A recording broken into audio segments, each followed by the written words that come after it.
Inside the White House is where President Trump lives. And right now, here on the couch, his son, Eric Trump, the executive vice president of the Trump Organization, joins us live. Eric, good morning to you. Good to be with you. Great to see you, Eric. So, in the way, today's appearance is more about you and the Trump Organization, because the Attorney General of New York has made it clear she is going after you guys with no apparent reason, just except for maybe that she wants to make a name for herself or feels as though that's what the American people want. So they are trying to get your bank records on every major banking transaction you've done, especially Deutsche Bank. And the House and everybody else. I mean, it's so sad because this is presidential harassment 101. And, you know, my father always talked on the campaign trail about the deep state, right? And this is the deep state. You know, first they subpoena 81 young kids and a bunch of other people that were in the White House, right? And, you know, then they subpoena attorneys, right? And then they subpoena accountants. And then they subpoena banks. They don't actually want to do their job. They don't want to fix health care. They don't want to fix immigration. They don't want to fix anything else. They just want to subpoena everybody that has, you know, ever met Trump. And so they want the Congress wants your financial records, your family's financial records. So now you are suing Capital One and Deutsche Bank to keep them from complying with the subpoenas, right? And honestly, we're not adversarial to any of the banks. We're just saying this is presidential harassment. This is all these people do. They're not winning. The economy is incredible. This country is doing great. I don't think they have any front-runner candidate right now. And if it's Joe Biden, I'd love to run against him because they have an awful track record from the last administration. So what do they want to do?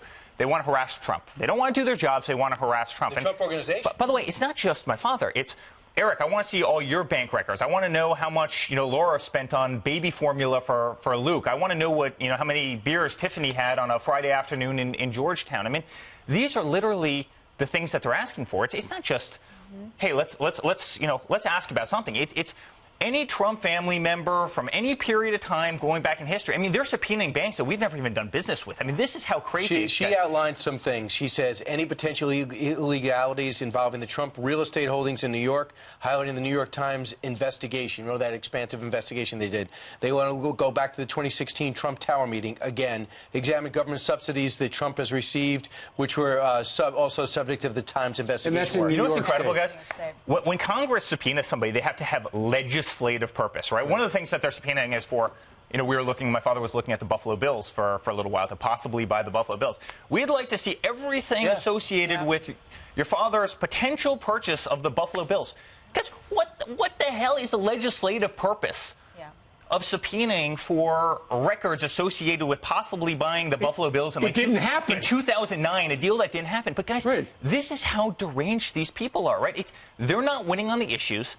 They know he's going to win again. They don't have any front runners. So many of their all-stars, the AOCs of the world, right, who want to spend $93 trillion on a Green New Deal and eliminate planes, they're faltering. So what do? Right? They harass me. They harass Tiffany. They harass Don. They harass Ivanka. They go after my father. I mean, they harass everybody who's ever associated. They harass little White House aides who are young and quite frankly try and bankrupt these kids in the amount of legal bills. This is the deep state of work. This is what my father always talked about during the campaign. The thing is, though, it's exhausting to voters. At this point, it's transparent to voters that Democrats are really struggling to talk about the issues. Now, one person who is talking about the issues a little bit is Joe Biden. He is the front runner right now. And he was in Pittsburgh, and he was talking about the middle class, saying that the middle class is hurting. Take a listen. I want to get your reaction.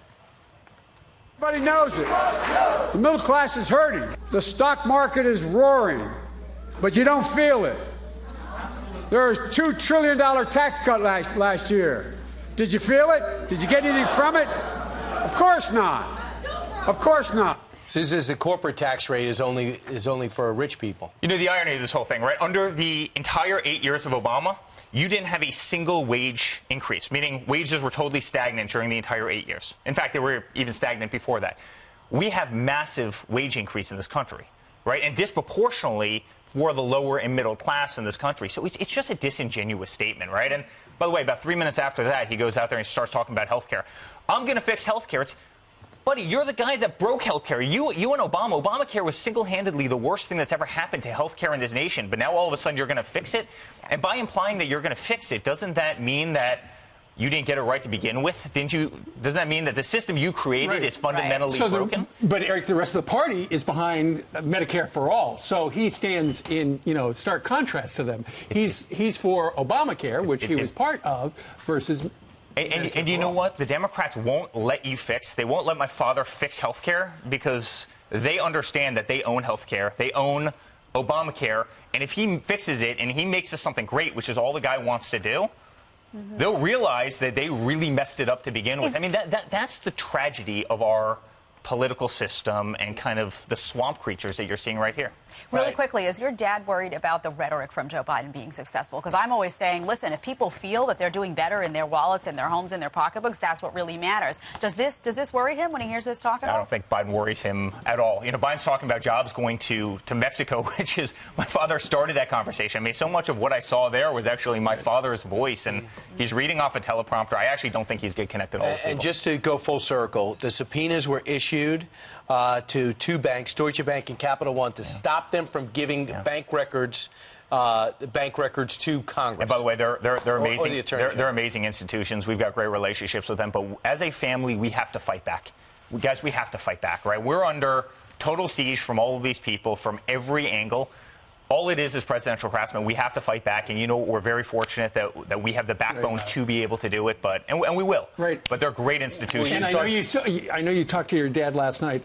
Today, in about 2 hours, he's going to meet with Chuck and Nancy, and they may talk about infrastructure. Is he hopeful, or is it going to end the way it did last time, where he walks out and goes, "I'm out of here"? First of all, he's a real estate developer, right? There's no person who would be better in the world at fixing the infrastructure problem in this country than him. And this is where our attention should be focused. It should be focused on infrastructure. It should be focused on education. It should be focused on health care, not these nonsense distractions about subpoenaing for records associated with possibly buying the Buffalo Bills 11 years ago because you have nothing else to follow. You know, and guys, we're going to fight it, and we're going to fight it more.